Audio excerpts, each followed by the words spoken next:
আমাদের ঘরের মধ্যে ছেলে বড় হয়ে গেছে, মেয়ে বড় হয়ে গেছে, এখন আমরা স্বামী স্ত্রী কিলাকিলি মারামারি আমরা এখনো করি, এরকম আছে না?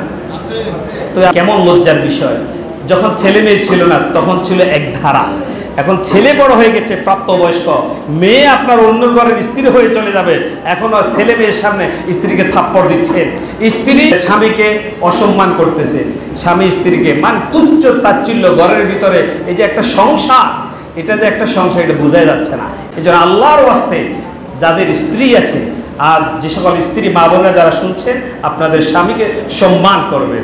সম্মান যদি আপনি করেন তাহলে দেখবেন যে তার কাছ থেকে ভালোবাসা অবশ্যই পাবেন। ছেলে মেয়েদের সামনে কোনো স্বামী স্ত্রী আপনারা ঝগড়া করবেন না। ছেলে মেয়ের সামনে যদি এখনো ঝগড়া বিবাদ করেন তাহলে এই ছেলে মেয়েগুলো অন্যর ঘরে গিয়ে তারা আপনার থেকে এই বিষয়গুলো শিখে তারাও সেখানে এই কাজগুলো করবে। কারণ মাতৃশিক্ষা হচ্ছে বড় শিক্ষা। ঘর থেকে যেটা শেখা হয় সেটা ক্লাসও শেখা যায় না। নিজের ঘর থেকে পরিবার থেকে যে শিক্ষা দেওয়া হয় সেটা ক্লাসে শিক্ষার চেয়ে অনেক বড়। এই জন্য ছেলে মেয়ের সামনে স্বামী স্ত্রী কোনোদিন ঝগড়া করবেন না। আল্লাহর ওয়াস্তে এই কাজগুলো থেকে বিরত থাকবেন।